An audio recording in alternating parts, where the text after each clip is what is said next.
E dos símios? E eu pensando que isso terminaria logo.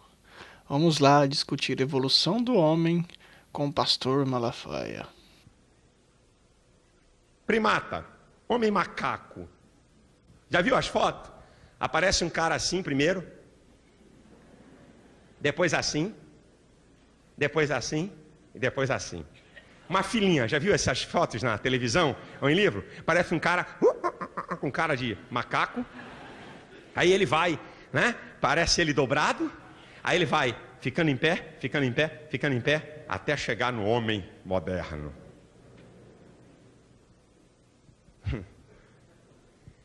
Os dois fósseis mais completos que foram achados, eu vou dizer aqui no português. O nome no português que fica mais fácil, até para mim.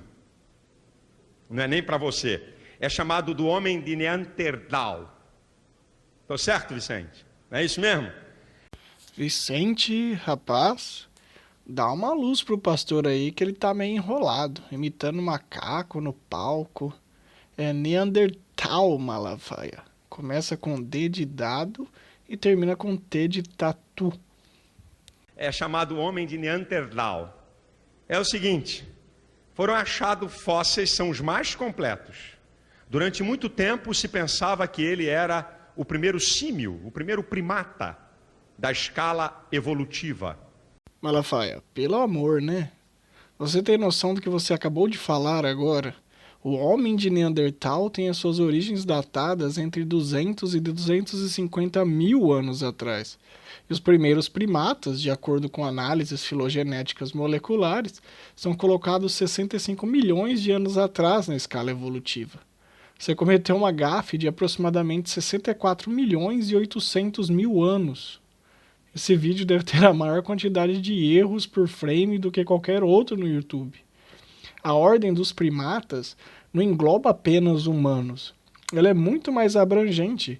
Ela inclui lêmures, tárcios, macacos do Novo Mundo, macacos do Velho Mundo, gibões, orangotangos, gorilas e chimpanzés. Você não pode querer discutir com propriedade a evolução dos primatas se você não tem pelo menos uma ideia de como a filogenia desses bichos é. Existe na biologia uma classificação hierárquica e sistemática dos organismos vivos. Reino, filo, classe, ordem, família, gênero e espécie.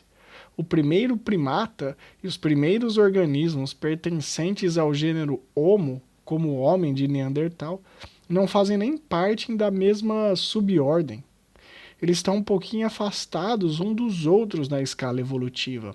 O gênero Homo surgiu cerca de 2 milhões de anos atrás. Tudo muito distante, assim como você e os seus conhecimentos sobre a evolução das espécies. Mais tarde se descobriu que ele era tão humano como qualquer um de nós, que a única diferença é que ele sofria de raquitismo. Só isso. Eu pensava que já tinha ouvido de tudo nessa vida, mas com certeza isso de um homem de Neandertal ser tão humano quanto qualquer um de nós, porém com raquitismo, foi a primeira vez. Então quer dizer que ter raquitismo faz as pessoas se transformarem em neandertais. Eu sabia que raquitismo era uma doença séria, mas não a ponto de fazer você mudar de espécie biológica. Não, Malafaia, essa não é a única diferença entre os neandertais e nós, Homo sapiens sapiens. Eu não sei de quando é esse vídeo, então eu vou pegar leve com você, pastor. Mas hoje em dia, em 2016, os cientistas já acumularam muitas informações interessantes sobre os neandertais. E nós temos uma visão bem ampla de onde eles viveram, como eram seus costumes, o que eles comiam e como eles se pareciam. Além também de entender qual é a relação deles com a nossa. Mais de 300 espécimes foram encontradas e eu vou resumir aqui para vocês os achados mais legais dessa grande aventura. Primeira coisa, os neandertais chamam neandertais porque os primeiros fósseis foram encontrados em uma região na Alemanha chamada Neandertal. Surpresa, surpresa. Os biólogos não são lá muito criativos. Apesar de na época as pessoas acharem que nós éramos descendentes diretos desses homens, os cientistas hoje concordam sem nenhuma discussão ou dúvida que na verdade eles são nossos primos próximos. pertencentes a uma linhagem evolutiva paralela à nossa. Nós e os neandertais compartilhamos cerca de 99,7% do mesmo DNA. E quer saber algo mais incrível do que isso? Comparando os genes encontrados em humanos com neandertais e dos neandertais com os humanos, os cientistas chegaram à conclusão de que esses nossos primos contribuíram com a formação do nosso DNA. Em outras palavras, os nossos ancestrais e neandertais conviveram não somente na mesma época, no passado, mas como tiveram alguns casos amorosos também, cerca de 60 mil anos atrás, comprovado pela mistura genética encontrada em nosso genoma. Os registros arqueológicos nos mostram que os neandertais conseguiam fabricar e utilizar ferramentas e até que eles já praticavam o sepultamento de seus amigos neandertais mortos. É impressionante como as evidências encontradas no genoma, no solo e em ferramentas começam a nos dar uma imagem muito precisa de como esses nossos primos viviam há milhares de anos. Mas para vocês se perguntando como o Neandertal se parecia, aqui vai. Comparado a nós, eles eram em média mais parrudos, atléticos e menores, e com um crânio maior do que o nosso também. Os machos podiam ser tão grandes quanto 168 centímetros e as fêmeas 156 centímetros. Curiosamente, os ossos dos neandertais eram muito mais grossos e fortes do que os nossos.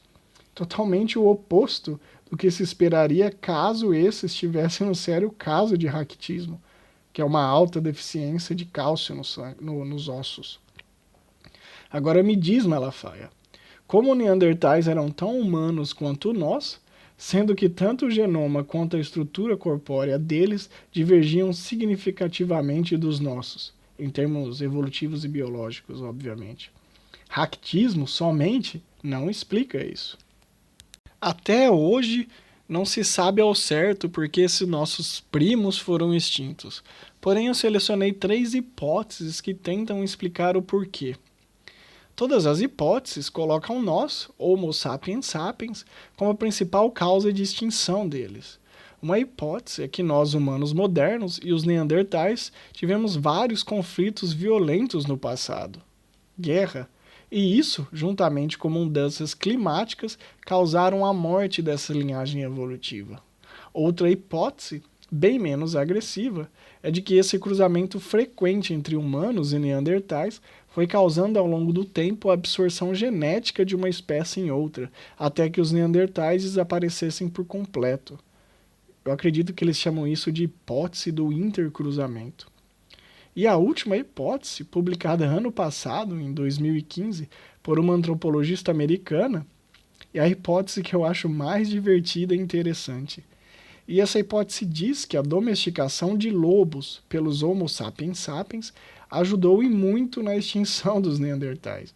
Essa pesquisadora afirmou que Neandertal, humano e lobo eram predadores ferozes há milhares de anos atrás, e essas espécies competiam entre si para caçar e matar suas presas, como mamutes e herbívoros gigantes.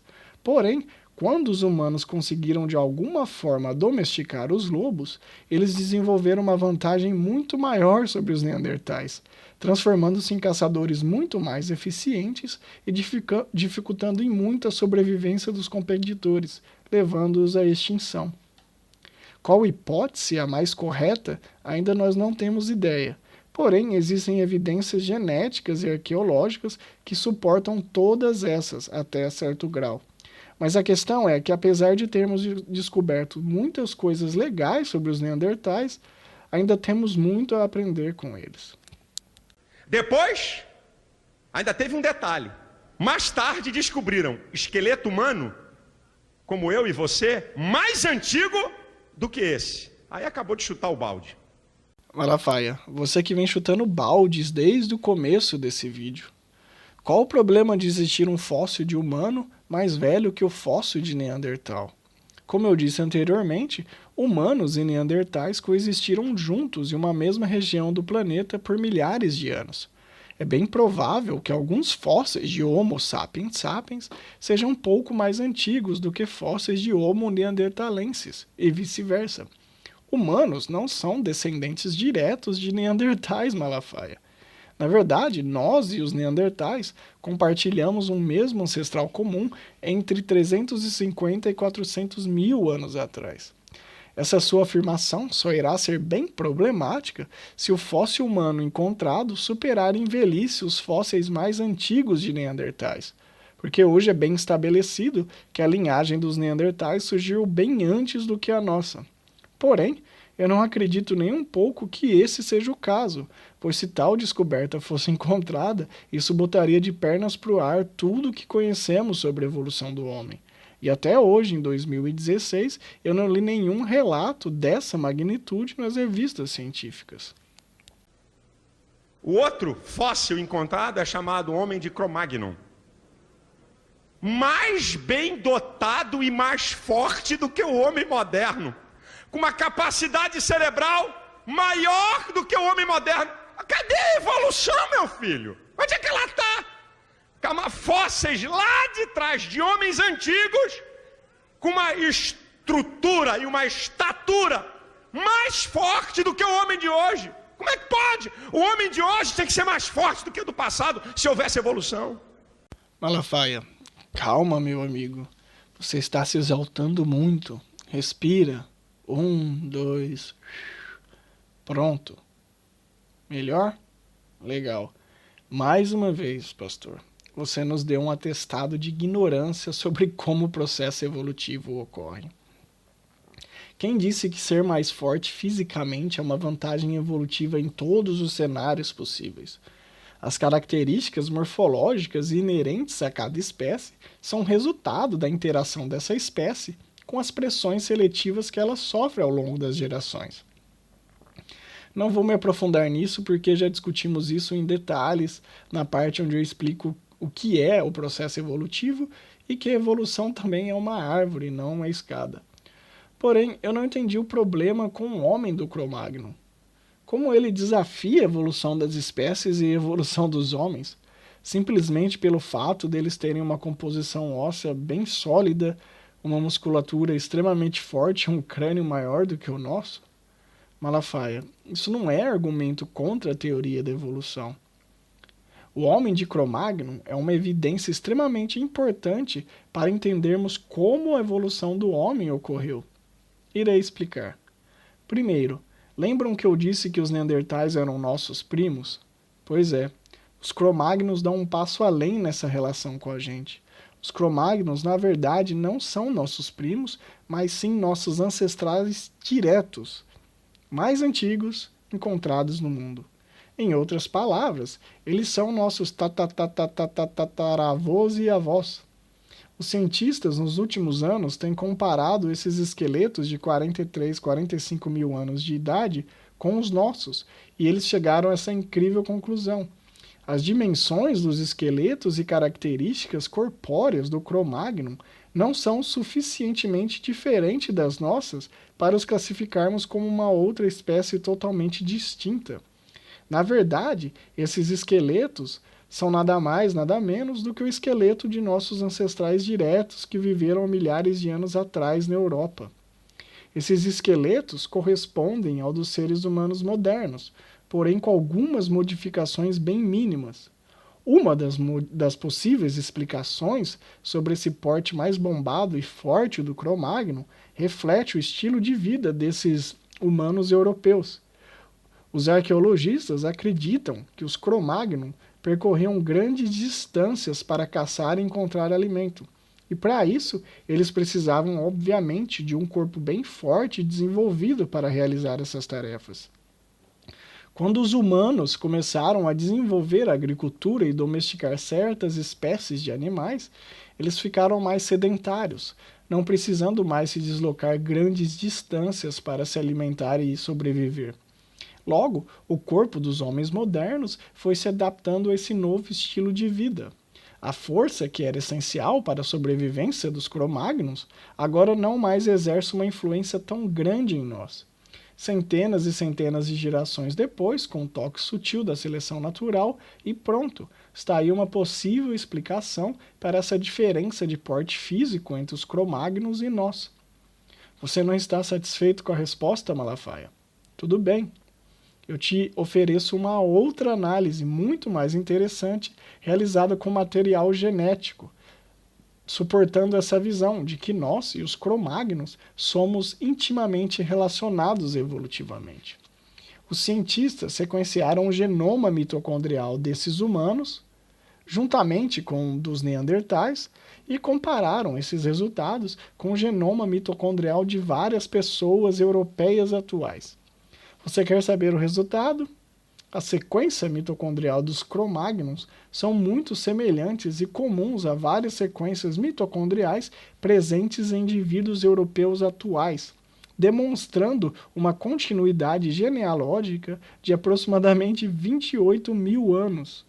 Essa mesma sequência, quando comparada com a sequência dos neandertais, revelou uma certa dissimilaridade. Elas eram totalmente diferentes. Os cientistas não só demonstraram que o homem de Cro-Magnon e nós estamos na mesma linhagem evolutiva e somos relacionados diretamente uns com os outros, como eles também suportaram a visão dos arqueólogos, baseados em fósseis de neandertais, de que esses últimos eram uma espécie totalmente distinta da nossa, pertencentes a um outro ramo da árvore evolutiva. Então, Malafaia, me diz mais uma vez por que os cromagnos desafiam a teoria da evolução e apresentam um problema dentro da evolução do homem. Agora, e não tem nada de símil, não tem nada de primata, não tem nada de homem macaco.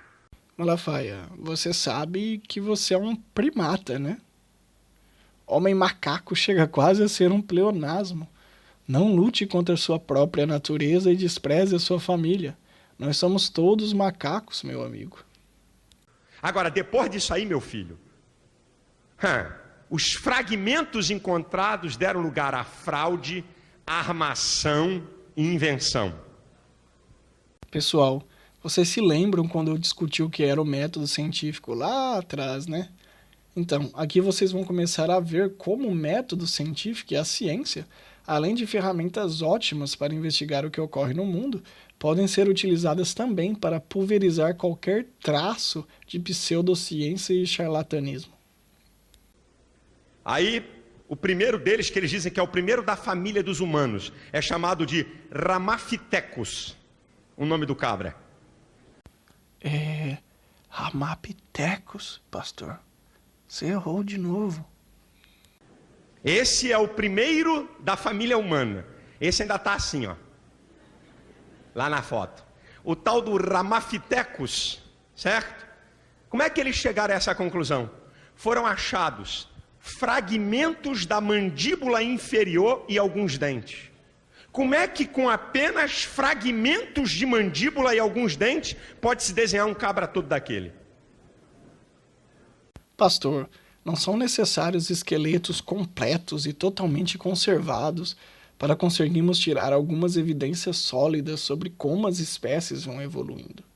Em fósseis relativamente recentes e não muito degradados, com a possibilidade de acesso ao material genético, são necessários alguns microgramas de DNA para traçar todo um perfil genético e inferir a possível filogenia e relações entre esse fóssil e outras espécies. Mas isso não vem ao caso. Vamos falar sobre o Ramapithecus. Esse caso específico do Ramapithecus não exibe nada sério como fraude. Ele foi somente uma interpretação equivocada dos resultados encontrados, que posteriormente foram corrigidos pela comunidade científica. Quando os primeiros fósseis de Ramapithecus foram encontrados, como o próprio pastor disse, pedaços de mandíbula superior e dentes, ninguém deu lá muita atenção a esses achados. Até que 30 anos depois, em 1960, o antropologista da Universidade de Yale, observando e estudando esses fragmentos, como a morfologia dos dentes e formato da mandíbula, sugeriu que esses ossos tinham a característica de serem transicionais entre macacos não humanos e humanos.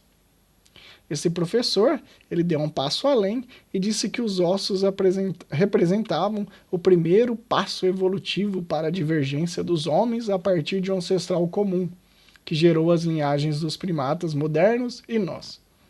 A hipótese, apesar de ser muito pretensiosa, ela era substanciada por evidências. Uma era de que a idade dos ossos coincidiam mais ou menos com a idade da diversificação entre humanos e macacos aceita na época, que era cerca de 14 milhões de anos. Mas a comunidade científica ela estava um pouco cética em relação a isso. E menos de 10 anos depois, após a publicação dessa hipótese, ela sofreu o primeiro grande golpe.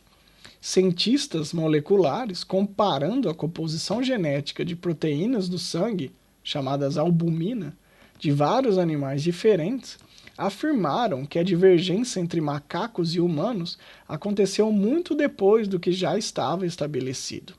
A divergência ela ocorreu cerca de 8 e 6 milhões de anos, afirmaram os cientistas.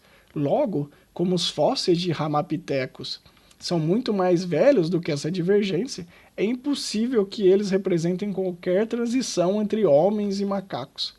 Esses fósseis precedem essa divergência. Alguns anos depois, no meio da década de 70, fósseis mais preservados dessa mesma espécie foram encontrados em localidades bem próximas e concluiu-se de que esses fósseis eram, na verdade, uma espécie ancestral de orangotangos, e não dos homens modernos, ou o elo perdido entre homens e macacos. Malafaia, eu não encontro nada de desonesto nesse exemplo, ou desleal da parte dos cientistas. Na verdade, esse exemplo só nos mostra o quão eficaz o método científico é em reavaliar as noções já definidas e estabelecidas na ciência, encontrando erros, sugerindo novas hipóteses e novas conclusões. É justamente assim que a ciência progride. Depois teve um outro achado arqueológico, de um outro fóssil, que é chamado Homem de Piltdown. Piltdown e não Pital, Malafaia. Não que isso seja importante para a discussão, mas estou só te enchendo o saco. Esse cabra, durante mais de 2 gerações, foi considerado uma das 3 mais importantes provas da evolução. Durante mais de 40 anos, em livros científicos, aceito pela comunidade científica internacional, de que esse era uma das 3 importantes provas da evolução. Até que, em 1953, com técnicas mais avançadas, se descobriu que o tal do senhor Homem de Piltdown colocaram ossos humanos e de macacos juntos e envelhecidos quimicamente. Pegaram dentes da arcada inferior de chimpanzé e limaram para parecer com humanos. Uma tremenda de uma fraude. Concordo. Uma tremenda de uma fraude. Porém, quem descobriu que isso se tratava de uma fraude e não de um achado válido e importante para a ciência e para o mundo? Pois é, os cientistas utilizando o método científico. Fraudes existem em todos os lugares, pastor. E o mais importante é que, nesse caso especificamente, o método científico que conseguiu identificar essa desonestidade e desmascarar essa pilantragem extrema. O processo de desmascaramento do Piltdown é, do ponto de vista científico, extremamente interessante. Quando os achados foram realizados e encontrados na Inglaterra, todos os cientistas, principalmente os britânicos, entraram em delírio, em estado de euforia. O elo perdido entre homens e macacos havia sido encontrado, e ele realmente apresentava características morfológicas que suportavam essa noção muito claramente. É óbvio, Charles Dawson realmente caprichou muito construindo esse crânio híbrido na mão. Mas toda essa animação foi com o passar do tempo diminuindo e diminuindo. Nos próximos anos, subsequentes a essa descoberta, outros fósseis de hominídeos foram encontrados, e quando os cientistas tentavam construir uma progressão evolutiva lógica entre esses achados, o homem de Piltdown foi se tornando mais uma anomalia problemática do que qualquer outra coisa. Depois de alguns anos, todos os cientistas estavam descabelados, porque esse crânio não seguia nenhum padrão que era observado na linhagem evolutiva dos humanos. Enfim, em 1953, em um congresso internacional de paleontologia em Londres, todos os fósseis encontrados no mundo relacionados à evolução do homem estavam em exposição. Todos os paleontólogos observavam admirados todos esses incríveis achados. Porém, o homem de Piltdown estava isolado em um canto, sem receber atenção nenhuma. Ele era mais um enigma do que uma solução para essa misteriosa caminhada evolutiva do homem na Terra, uma tremenda de uma pedra no sapato. Foi nesse momento que a casa caiu para o homem de Piltdown. 3 dos mais renomados e competentes cientistas da época decidiram analisar minuciosamente o fóssil, porque, de acordo com o Dr. Weiner, um dos mais renomados paleontólogos que participava do congresso, alguma coisa ali não estava certa. Cheirava mal. Não demorou mais do que alguns minutos para o Dr. Weiner e os outros cientistas descobrirem que o fóssil era uma fraude. Uma fraude muito bem feita, mas uma fraude no final das contas. Como Malafaia comentou, eles logo perceberam que os dentes foram lixados e encaixados artificialmente na mandíbula. Com uma olhada mais a fundo desses dentes no microscópio, eles puderam comprovar que o dente foi realmente manipulado. Piltdown caiu no esquecimento, e após esse evento ele nunca mais foi citado como verdadeiro em nenhum jornal científico.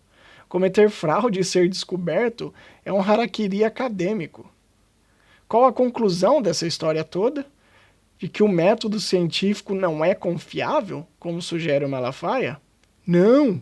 A moral é uma tarefa árdua enganar a ciência e o método científico. A cada dia, todos os trabalhos publicados e disponíveis são lidos, reproduzidos e esses resultados comparados uns contra os outros. Se algum dia algum trabalho publicado não conseguir ser reproduzido em nenhum local e ele destoar de todo o conhecimento que temos, os cientistas eles começam a ficar bem cabreiros e a olhar muito mais a fundo esse estudo. A ciência ela não é imune à falcatrua, longe disso. Porém, ela consegue muito elegantemente dar a volta por cima e consertar qualquer erro, caso ele exista. Depois, em 1912, surgiu lá o homem de Nebraska. Um dente, escuta essa, que essa dá até para rir. Um dente, o diretor do Instituto de História Natural dos Estados Unidos, lá o cientista Osborne, ele chegou à conclusão: aqui está, de fato, a ligação do homem com os macacos. Aqui está a prova de que nós somos descendentes de um mesmo ancestral. Nessa época, em Nebraska, nos Estados Unidos, havia um político chamado Bryan, que tinha interesse em colocar o ensino evolucionista na escola. Ainda bem, né, Malafaia? Escola é lugar de aprender ciência e não qualquer outra coisa. E deu amplo destaque na mídia e em revista. E teve uma revista científica que, a partir de um dente, conseguiu desenhar o pai, a mãe e os filhos. Nem Spielberg, nem esse cara tinha tanta imaginação como esses camaradas. Mais tarde, se descobriu que aquele dentezinho era de uma raça de porco extinta. Ai. Até eu ri agora, Malafaia. Essa realmente foi bem divertida. Porém, a história envolvendo esse homem de Nebraska foi muito mais complexa do que isso. Não teve nenhuma agenda escondida por trás dos panos tentando enfiar na goela das pessoas que o homem de Nebraska era uma espécie de transição entre macacos e humanos, ou mesmo qualquer ancestral direto nosso. Aumenta, mas não inventa, né, Malafaia? Osborne, o cientista que descreveu o dente, foi muito, mas muito cuidadoso em afirmar na época que ele mesmo não tinha certeza alguma dos seus resultados. E ele não sabia se esse dente pertencia a um primata transicional, enveredando para a linhagem dos humanos, ou se ele pertencia a uma espécie ancestral direta nossa. Se Osborn estava meio cético em relação aos próprios achados, a comunidade científica, por sua vez, estava ainda mais cética do que o próprio Osborn, e vários cientistas afirmaram que, pelo mau estado de preservação dos dentes molares, não era nem possível fazer afirmação alguma de que esse dente pertencia a um primata, quiçá um descendente direto nosso ou espécie transicional. Agora, depois de muito tempo discordando do Malafaia, aqui eu tenho que dar razão para ele. As ilustrações sem noção que foram feitas mostrando dois indivíduos com características humanas e primatas baseadas em alguns molares em péssimo estado de conservação merecem ser criticados e expostos como ridículos.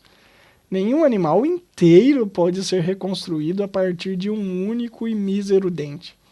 Porém, o que o Malafaia disse sobre esse desenho ter sido publicado em uma revista científica é mentira, é falso. Esse desenho foi publicado em uma revista normal, tipo super interessante, e nem uma revista científica no tradicional sentido da palavra. O desenho foi uma obra artística de uma pessoa interessada pelo assunto, mas não existia nada de científico suportando esses desenhos. O final dessa história é como o Malafaia afirmou. O dente, no final das contas, não era nem de um primata, mas sim de um porco.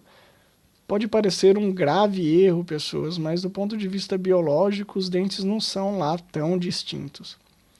Mesmo com todo esse bafafá e reviravoltas, o homem de Nebraska está muito longe de ser algo embaraçoso para a ciência, ou uma farsa, ou mesmo uma fraude. Os cientistas que descreveram os dentes estavam errados, mas eles não foram desonestos. Eles se equivocaram na interpretação das evidências que eles encontraram. Esse caso, juntamente com o caso do Ramapithecus, é na verdade um excelente exemplo de como o conhecimento científico vai se construindo. Algo foi proposto, os cientistas viram que esse algo, na verdade, em nada correspondia ao que foi descrito, então esse algo foi desmentido e finalmente concluído e enterrado. Simples assim. Até hoje, ninguém desmentiu pelas revistas científicas e por toda a publicidade da época que isso era farsa e mentira. Qual é o seu jogo, hein, Malafaia? Argumentar que como existiram fraudes dentro da ciência, ele e o método científico não são confiáveis? Ou você quer plantar na cabeça das pessoas que todos os fósseis encontrados não têm nenhuma validade devido a casos isolados de fraude realizados por algumas pessoas? Ou pior, que não dá para confiar nos cientistas porque eles cometem erros? Isso de que a comunidade científica aceita até hoje farsas comprovadas, como a do homem de Piltdown, ou que fósseis como o do Ramapithecus e do homem de Nebraska ainda são considerados ancestrais do homem moderno ou espécies de transição entre homem e macaco, é papo furado, é mentira. Todas as possíveis retratações foram devidamente realizadas. Fraudes, pseudociência e interpretações erradas foram e são até hoje desmanteladas impiedosamente pelo método científico. E hoje em dia toda a comunidade científica soube e sabe das implicações e o desenvolvimento de cada um desses exemplos que você mencionou. A ciência não caminha para trás, pastor. Ela aprende com os erros e segue sempre em frente. Para fazer ciência é necessário errar. Quer ver outro? Homem de Pequim, visto por alguns, e só por alguns, porque nunca mais ninguém viu. Pois é, às vezes as coisas se perdem ou são destruídas, e isso é bem comum em períodos conturbados da história. O Homem de Pequim, na verdade, correspondeu a um grupo de fósseis encontrados na China entre 1923 e 27. Eles foram descritos em grandes detalhes, felizmente, porém no auge da Segunda Guerra Mundial, em 1941, eles misteriosamente sumiram. Mais de 15 crânios parciais, mandíbulas, dezenas de dentes e ferramentas encontradas juntamente com esses ossos desapareceram. Ninguém sabe realmente o que aconteceu. Algumas hipóteses foram sugeridas, porém, ao que parece, esses ossos estavam sendo transportados para um local mais seguro de navio durante a Segunda Guerra Mundial e o navio foi destruído, desintegrando quase todos os fósseis. 4 dentes conseguiram se salvar e os cientistas puderam realizar datações recentemente com métodos avançados e estimar o quão velho eles são. Essas informações, juntamente com as descrições incrivelmente detalhadas dos fósseis desaparecidos feitas na década de 20 e 30, nos mostram que o homem de Pequim é um exemplar de Homo erectus, que viveu aproximadamente há 750 mil anos. Para aqueles que gostam de aventuras e filmes do Indiana Jones, existe hoje uma pequena recompensa para qualquer um que conseguir recuperar algum desses fósseis desaparecidos. Boa sorte. Homem de Java, também, dessas famílias de ancestrais, mas esse, antes que caísse na desgraça, o seu descobridor, que era um francês, tal de Dubois, um cientista, rapidinho entrou em cena e desmentiu, dizendo que aqui não era ancestral nenhum do homem. Malafaia, para de tentar apontar esses casos como exemplos de ciência ruim. Esses fósseis nunca irão cair na desgraça. Eles irão sempre ser achados incríveis e importantes para o nosso entendimento do mundo. Eu digo mais, nem mesmo os cientistas que talvez cometeram qualquer erro honesto interpretando o que foi achado no passado devem ser execrados e chamados de desonestos. Ciência nunca forneceu e nunca fornecerá nenhuma verdade absoluta sobre nada no mundo. O conhecimento científico ele vai se construindo, se autocorrigindo. Hoje é bem fácil apontar o dedo e dizer que algumas das interpretações e conclusões científicas feitas no século passado ou retrasado estão um pouco equivocadas ou erradas. Porém, hoje os cientistas têm à disposição uma caixa de ferramenta infinitamente maior e mais poderosa para analisar e estudar o mundo. Quando o francês Dubois descobriu os dentes, eu acho que essa é a pronúncia certa, descobriu os dentes, o topo do crânio e um osso da coxa em Java, na Indonésia, ele rapidamente declarou que os fósseis representavam um elo perdido entre homens e macacos. Alguns cientistas são mais afobados do que outros, alguns querem fama e prestígio, isso é da natureza humana. Mas a comunidade científica, felizmente, não liga para os seus interesses pessoais. E apesar do artigo ter sido publicado com essas afirmações super bombásticas, a comunidade científica entrou em um vórtex de controvérsias e ceticismo. Alguns poucos cientistas compartilhavam a visão do Dubois e aceitavam que isso era realmente um fóssil transicional entre macacos e humanos modernos, enquanto outros acreditavam que os fósseis, na verdade, correspondiam ao ramo muito basal e extinto de primatas que não tinham nenhuma relação direta com a linhagem humana. Ocorreu um racha científico na comunidade, e como tudo na ciência, anos e décadas de estudos foram necessários para que a comunidade científica realmente chegasse a uma conclusão sobre que raios o homem de Java é. O homem de Java, assim como o homem de Pequim, é um exemplar de Homo erectus, e ambos os homens de Java e Pequim realmente compartilham muitas características em comum. O Homo erectus, como o próprio nome diz, andava com uma postura semelhante à nossa, e ele representa um dos mais antigos espécimes pertencentes ao gênero Homo, sendo tão velho quanto 1 milhão de anos. Até hoje, os cientistas lutam e sofrem para entender como as espécies extintas de Homo se relacionam com a nossa, e é uma discussão aberta na ciência. Qualquer momento, algum outro fóssil pode mudar toda a nossa interpretação de como a linhagem evolutiva do gênero Homo aconteceu. Quando isso acontecer, Malafaia, não fique bravo com os cientistas que antes declararam algo que agora não pode mais ser suportado e dito como correto. Isso é o modus operandi da ciência, pastor. Você precisa aceitar esse fato. Esse ano a televisão mostrou a maior autoridade arqueológica e paleontológica do Japão. A maior autoridade foi pega enterrando peças em um terreno para dizer que tinha feito uma descoberta científica arqueológica. Isso saiu esse ano. Quem viu o jornal O Globo, quem viu o Jornal Nacional, a maior autoridade japonesa. Esses achados de fragmentos de fósseis têm dado margem à mentira, a engano, têm dado margem à imaginação e à ilusão, e de verdade não tem nada. Pastor, não queira generalizar casos isolados e específicos para toda a comunidade científica. Você sabe o que aconteceu com a moral da arqueologia japonesa dentro da comunidade científica? Ela foi destruída.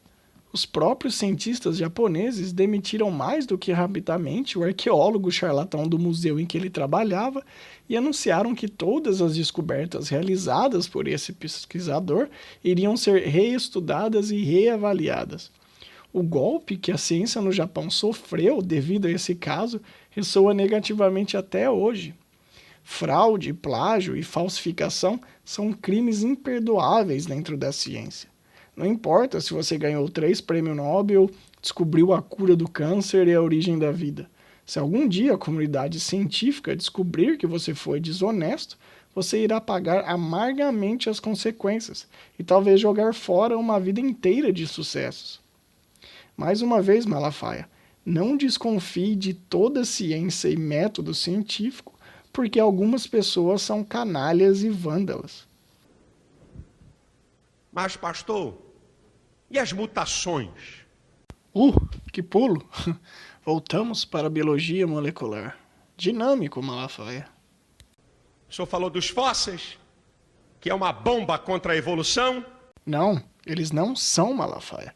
Os fósseis só suportam e corroboram a teoria da evolução.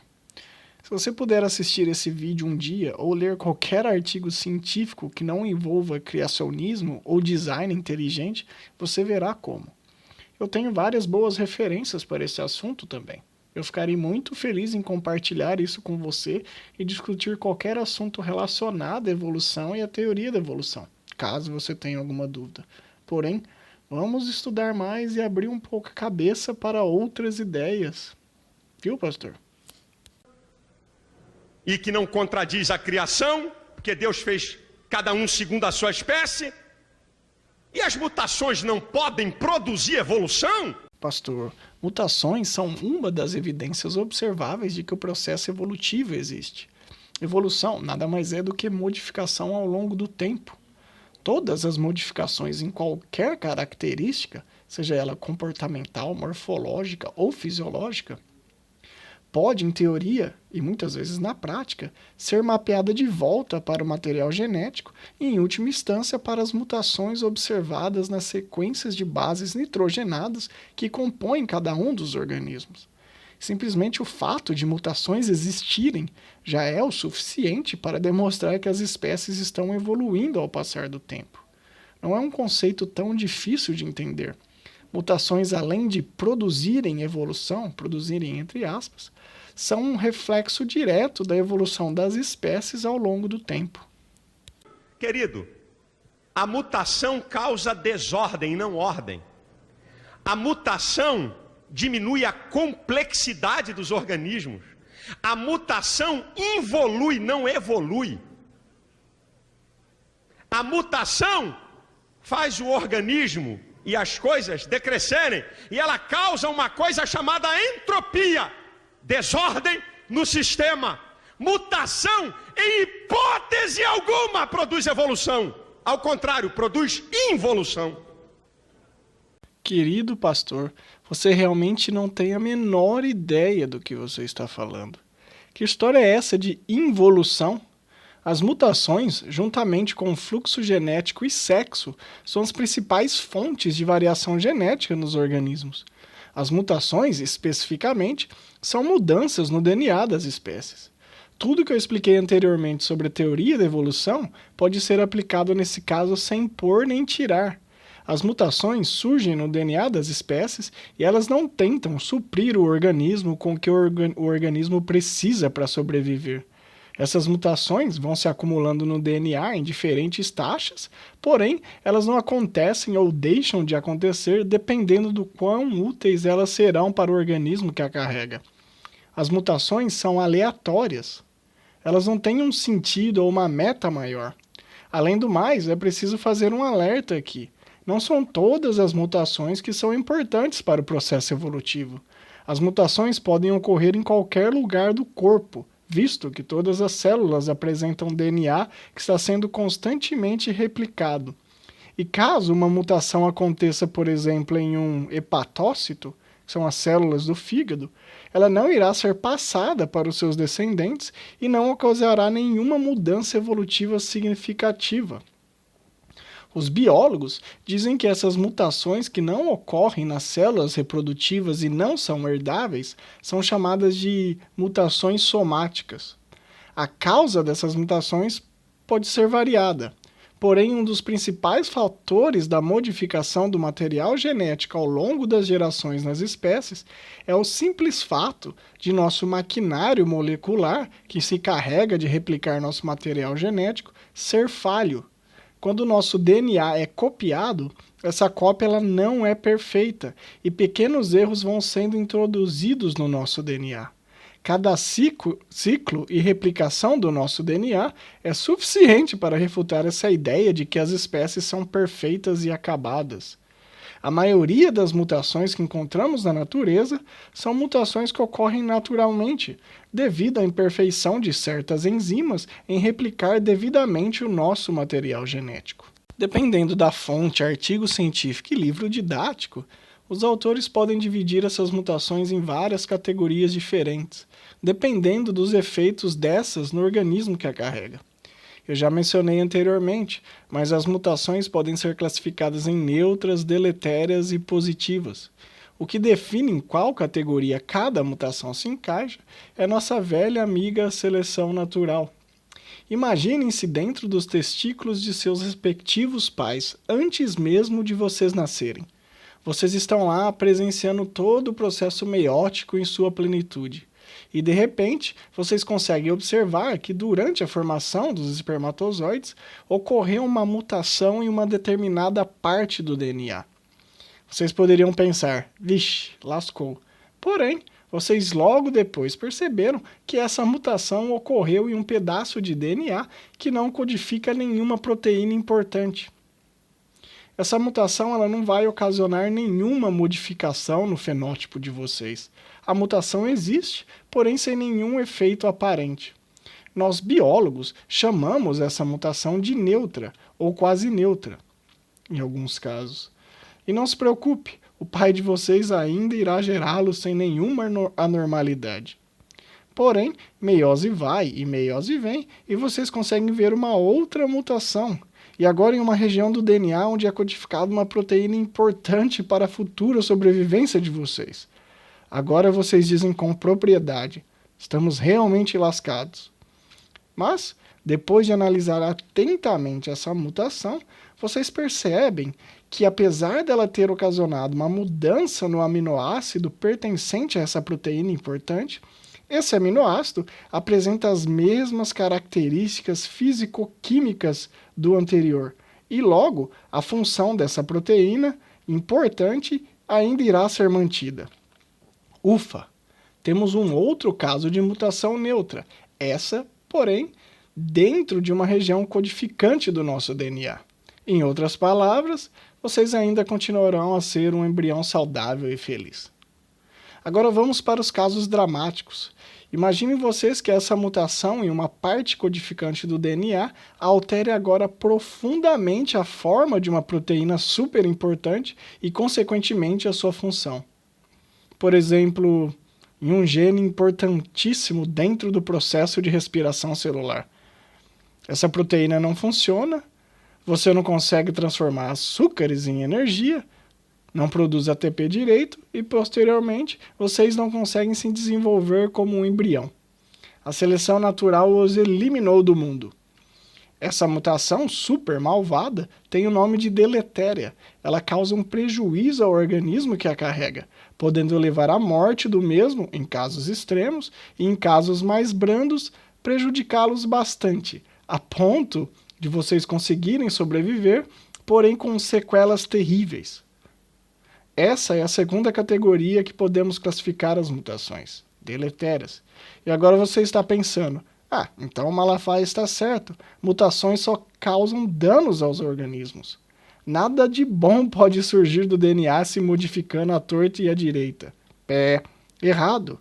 E aí que entra o terceiro tipo de mutação, a mutação benéfica. Vocês já ouviram falar de DDT e de mosquitos, pulgas e carrapatos, não é? DDT é a sigla de um composto chamado diclorodifeniltricloroetano. Esse composto tem a capacidade de matar mosquitos, pulgas e carrapatos vetores de certas doenças extremamente malvadas, como malária e tifo. O que esse composto faz nesses bichos chega a me dar arrepios. Quando o mosquito, o carrapato ou pulga infeliz entra em contato com o DDT, ele faz com que os canais iônicos de sódio nos neurônios desses bichos se mantenham abertos, levando a espasmos incontroláveis e à morte desses artrópodes. Os bichos convulsionam até morrer. Um jeito bem desagradável de dar tchau para o mundo. Toda a comunidade científica sabe desses efeitos e também que alguns mosquitos, pulgas e carrapatos, de alguma forma conseguem sobreviver ao DDT. Porém, apenas alguns anos atrás, acredito que em 2014, as causas genéticas que levam a essa resistência foram descobertas. Os cientistas descobriram que uma única, eu disse única, mutação em um gene chamado GST2 em insetos faz com que esses consigam degradar a molécula de DDT e acabar então com a sua toxicidade. Nesse caso específico, é importante observar que uma única mutação em um único gene, em um único local do genoma, beneficia e traz grandes vantagens evolutivas para a espécie que a carrega. Desmentindo já de cara essa afirmação do Malafaia que toda mutação faz com que o organismo involua. Eu sei que estou me prolongando demais por aqui, mas apenas um último exemplo para finalizar e acabar com essa noção de que todas as mutações são bicho-papões malvados que causam entropia. Existem certos genes que, além de produzirem certas proteínas que são importantíssimas para o desenvolvimento correto dos organismos, inclusive eu e você, eles têm um papel ainda mais importante. Eles controlam outros genes. Eles determinam quando e onde esses outros genes vão ser ligados e desligados durante o nosso desenvolvimento.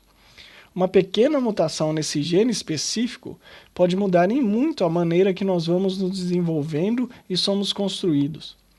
Eu certa vez li em um artigo que a diferença entre uma mutação em um gene comum, que codifica uma proteína importante, e uma mutação nesses genes ditos controladores, é mais ou menos a diferença entre alguém murmurar uma instrução para o violinista em uma orquestra incrivelmente grande e alguém murmurar essa mesma instrução, porém agora para o regente ou maestro da orquestra.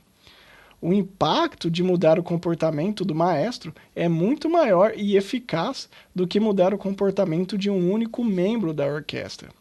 O gene controlador é o maestro, e como o maestro se comporta tem grandes efeitos no resultado da música emitida, o resultado do nosso desenvolvimento. Existem certos genes, que eu estudo inclusive, e que são chamados de genes ROX, que são encontrados desde moscas até nós em humanos. E, resumidamente, eles controlam onde nossa cabeça cresce, assim como todos os nossos membros. Salvo muitas, mas muitas exceções. Como eu disse, nada na biologia é exato. Existem estudos em moscas que mostram como mutações pontuais em qualquer um desses genes ROX podem levar a incríveis modificações no plano corpóreo desses animais. Uma grande parcela de cientistas interessados em como os planos corpóreos dos animais foram evoluindo e se modificando estudam em detalhes esses genes. Os cientistas estão começando a entender como esse maquinário genético, presente em praticamente todos os organismos, levaram a essa incrível diversificação de animais e planos corpóreos.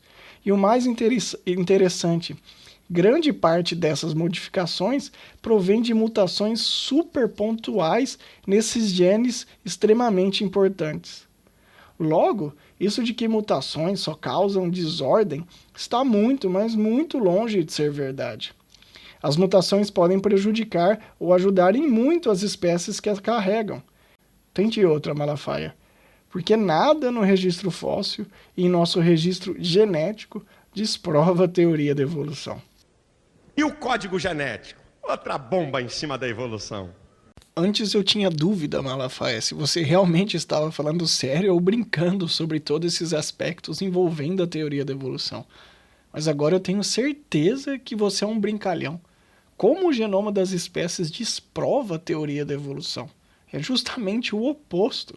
Eu disse que mesmo sem nenhum fóssil presente no mundo, somente os dados recolhidos do genoma das espécies já são mais do que suficiente para corroborar e suportar a noção de descendência com modificação, seleção natural e evolução das espécies. Em 1856, Mendel descobre o código genético. Pastor, Mendel foi um exemplo de cientista e pesquisador. Brilhante. Mas ele não descobriu o código genético. Mendel, apesar de ter estudado como certas características morfológicas são passadas de geração para geração em certas ervilhas, ele não tinha nem ideia do que era um gene ou mesmo genética. Esses termos e noções foram descobertos e entendidos muito tempo depois.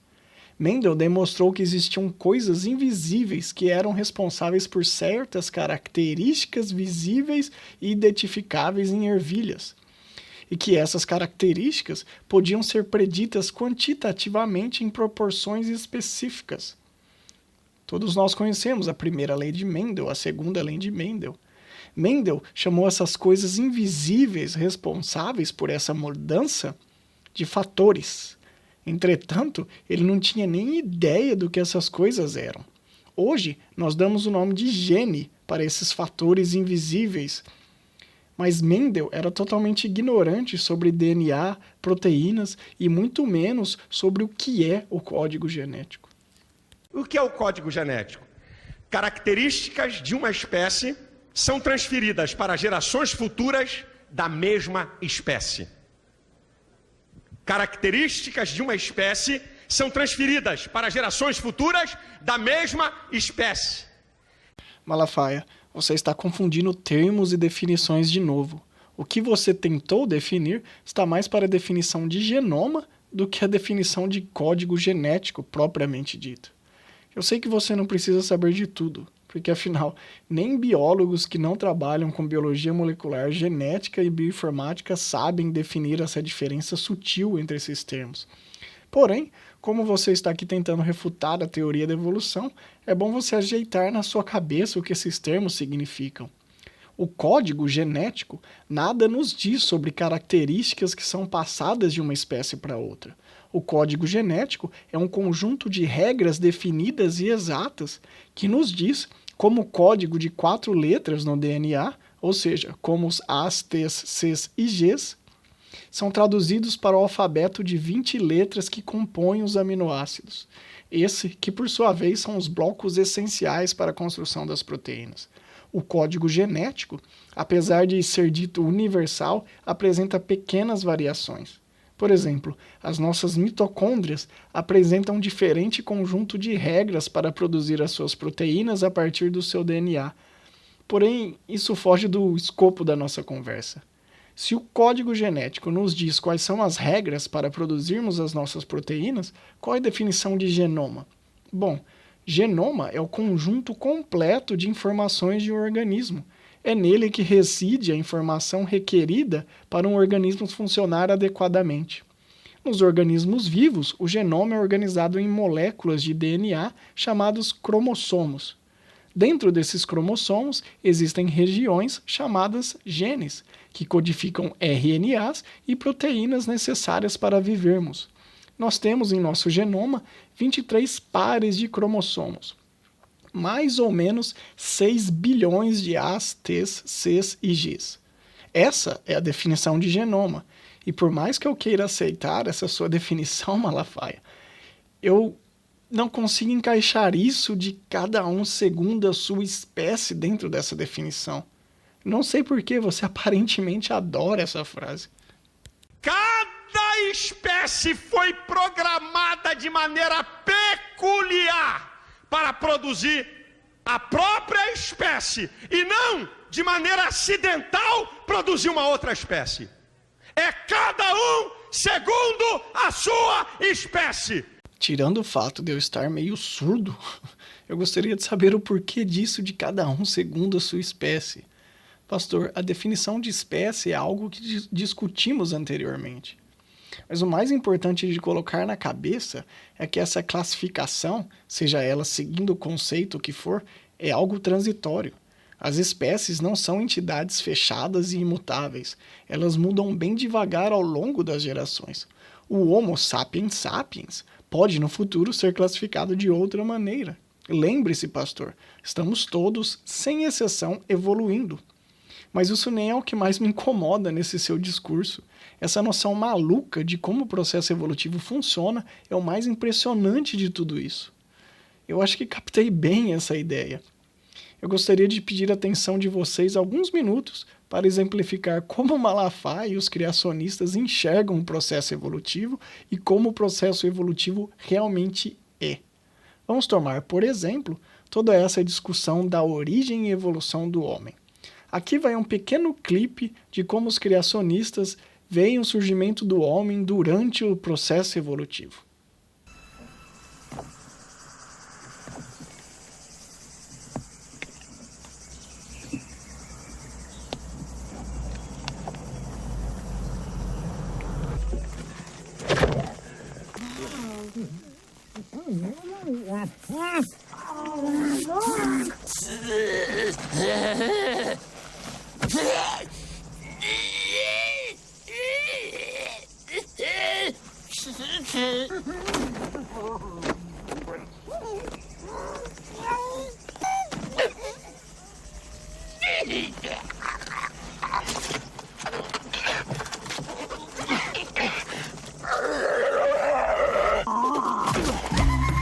Viram só? Para eles é assim que as coisas ocorrem, claro que de forma extremamente exagerada. É peixe dando luz para anfíbios, anfíbios dando luz para répteis, répteis dando luz para mamíferos. Acidental foi a palavra que você utilizou, né, Malafaia? Mas agora, prestem atenção em como a ciência, as pesquisas genéticas, moleculares, fósseis e esqueletos encontrados nos mostram como o rosto humano evoluiu ao longo dos 6 milhões de anos.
Preciso dizer mais alguma coisa? Tentem vocês acompanhar esse último vídeo e apontar especificamente para o momento onde o macaco se transformou em homem. Difícil a tarefa, não é? Exato, isso prova o meu ponto.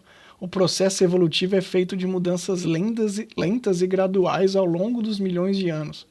Malafaia, você precisa começar a entender melhor isso para tentar convencer alguém do contrário.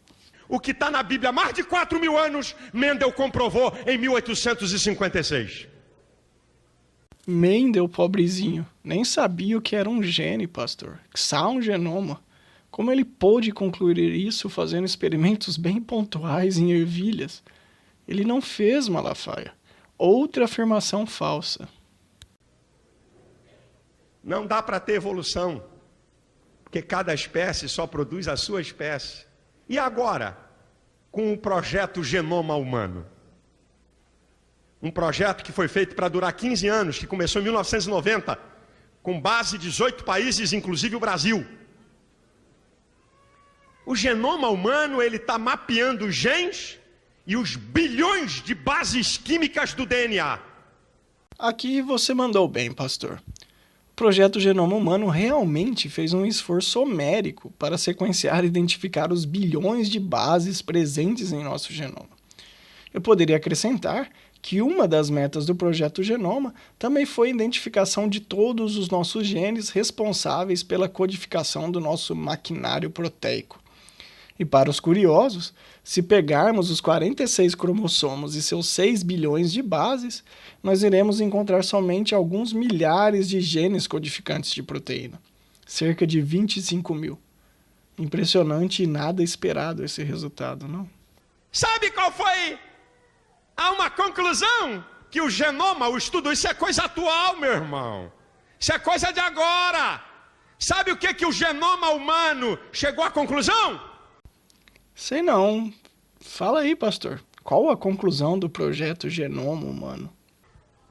Antes desse estudo do genoma, já com a genética, com a descoberta do código genético, já era uma bomba. Mas agora, com o estudo do genoma, até então muitos cientistas pensavam que o homem da Ásia era originário de um lugar. O homem da África o homem da Ásia era originário de um primata.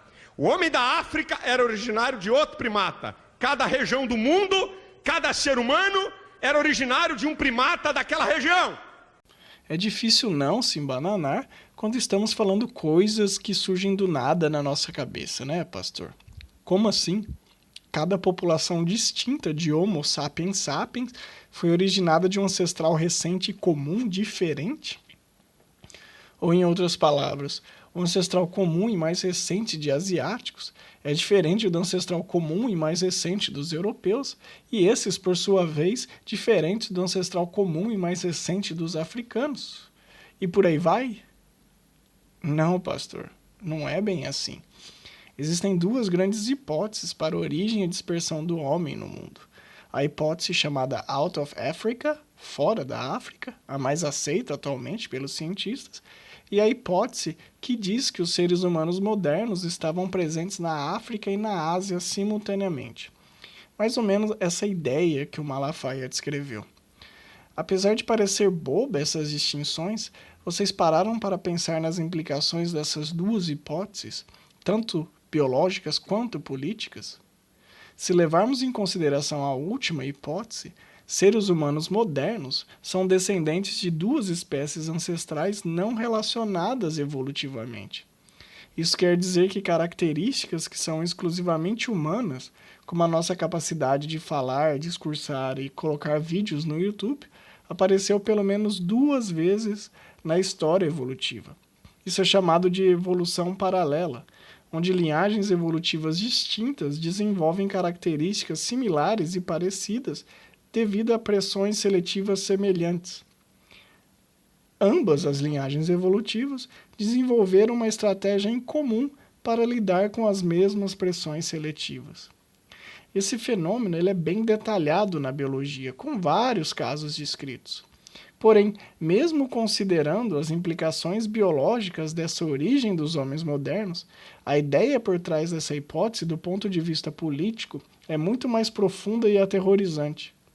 Caso o homem moderno seja resultado de evolução paralela em linhagens diferentes, nós temos argumentos plausíveis para dizer que nossas diferenças culturais, sociais, comportamentais transcendem a nossa cor da pele e têm sua origem fundada nos alicerces biológicos de nossos ancestrais. Porém, como eu disse anteriormente, essa hipótese ela vem perdendo força com o passar dos anos e da construção e o melhor entendimento da nossa história evolutiva. A hipótese fora da África, a mais aceita, nos diz que os seres humanos deixaram a África alguns milhares de anos atrás, entre 130 e 150 mil anos, imigrando para as diferentes partes do mundo e tomando o lugar de espécies de Homo mais ancestrais, como os neandertais. Essa hipótese implicitamente nos diz que somos todos o mesmo por debaixo dessa nossa casca morfológica e da nossa cor da pele. Essa hipótese ela é fortemente apoiada em dados genéticos obtidos dos diversos fósseis ancestrais, assim como os nossos. Eu não sei como Malafaia diz que o sequenciamento do genoma das espécies refuta a teoria da evolução. Nada poderia estar mais longe da verdade. Como nós vimos, reconstruir a história das espécies baseada em fósseis pode ser uma tarefa extremamente difícil, visto que o registro fóssil ele é muito fragmentado. Mas em 1987, 3 cientistas publicaram um trabalho mostrando que é possível estudar o nosso passado olhando especificamente para o nosso DNA mitocondrial.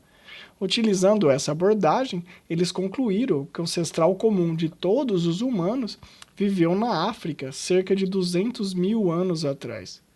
Percebam que isso foi muito antes da publicação do genoma humano, 13 anos antes.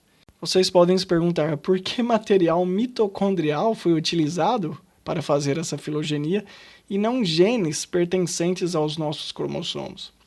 Bom, meus amigos, isso se deve ao fato de basicamente todas as mitocôndrias do nosso corpo, mais de 99%, serem herdadas exclusivamente de nossas digníssimas mães, fornecendo assim uma maneira bem eficaz de serem rastreadas entre diferentes populações.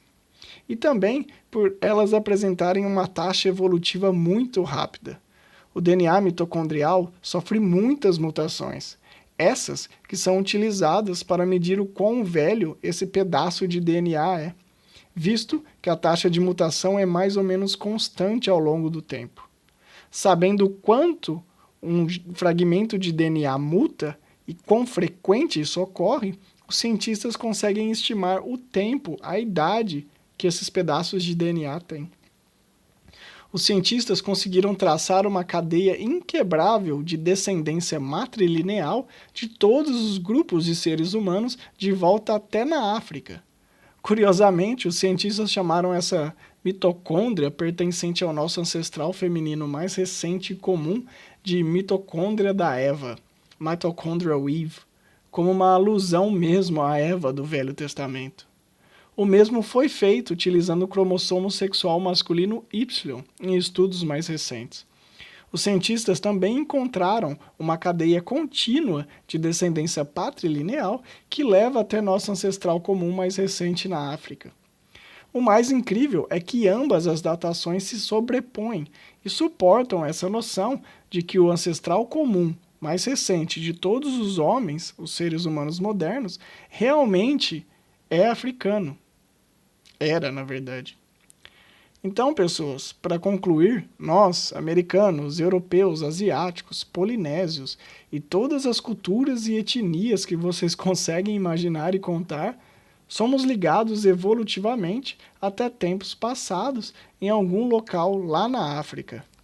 O genoma humano já chegou à conclusão, e veja como é que o diabo joga pesado em cima disso, que a informação não tem amplitude.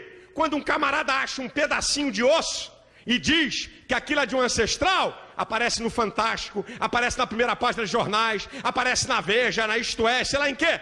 Mas uma verdade comprovada, que vai contra a evolução e a favor da criação, é escondida.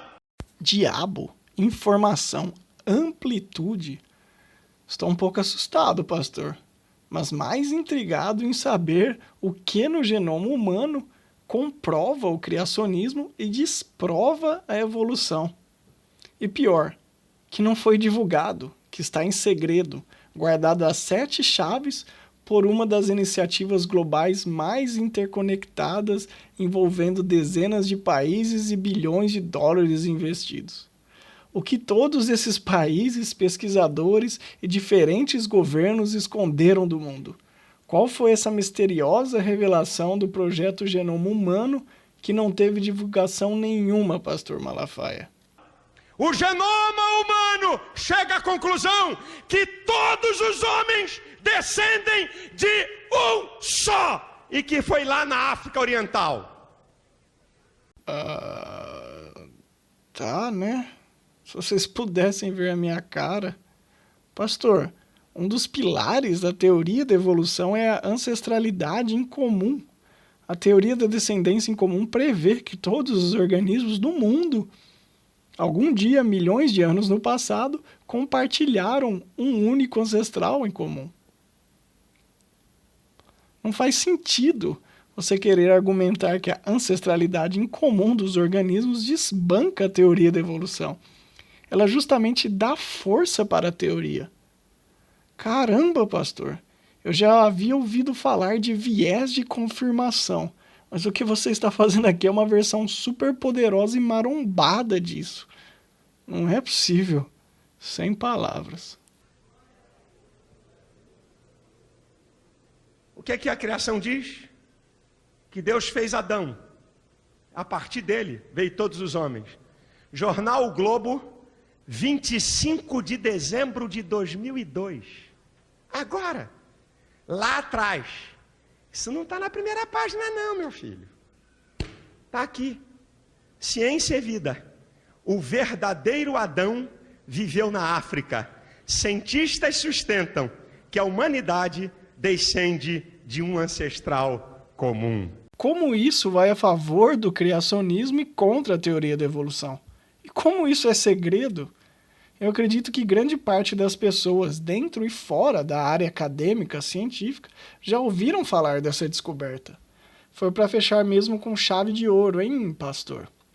Outra coisa, você sabe como as análises filogenéticas feitas com o DNA mitocondrial e o cromossomo masculino Y, que suportam essa noção de ancestralidade da humanidade, foram feitas? Todas essas análises foram realizadas por programas especializados de computador. Esses programas, eles apoiam-se em modelos evolutivos, ou seja, algoritmos matemáticos e estatísticos que modelam como e com qual frequência as moléculas de DNA evoluem, como elas se relacionam umas com as outras e qual o possível período de divergência nas linhagens mais derivadas em relação às mais ancestrais. Todo esse seu discurso inflamado, alto e estridente para nada, pastor. Querer desprovar a teoria da evolução se apoiando em inferências e implicações derivadas da própria teoria é paradoxal. Realmente, você só reforçou a minha ideia de que você é completamente ignorante sobre qualquer aspecto relacionado à evolução das espécies. Você não domina conceitos básicos de biologia, metodologia científica e muito menos da teoria da evolução. Você seria reprovado em qualquer disciplina relacionada à evolução em qualquer universidade boa e renomada de biologia no país. Você iria falhar, pastor. Assim como você falhou com esse vídeo. Eu realmente espero que as pessoas que te ouviram falar sobre tudo isso que discutimos aqui não levem esse seu discurso como verdade absoluta. E que isso se aplique também ao que eu disse. Espero que elas se interessem pelo assunto, vão pesquisar, ler, se aprofundar nessa discussão e, por fim, desenvolver as suas próprias conclusões. Pessoas com pensamento crítico são o que mais precisamos nesse mundo. Aleluia! A Bíblia é a verdade. A Bíblia pode ser verdade, pastor. Mas no que diz respeito à evolução e diversificação das espécies, eu e a comunidade científica, quase em sua totalidade, discordamos veementemente dela. Bom, pessoal, é isso. Eu disse que a jornada iria ser longa e eu não menti. Foram quase 4 horas de refutações e discussões baseadas em 35 minutos do discurso do Malafaia. O pastor se prolonga por mais meia hora, porém eu acho que eu cheguei ao meu limite e acredito que a paciência de vocês também. Espero que esse meu esforço dê alguns frutos e ajude algumas pessoas a compreenderem melhor o que a teoria da evolução, método científico e a ciência realmente são e nos dizem.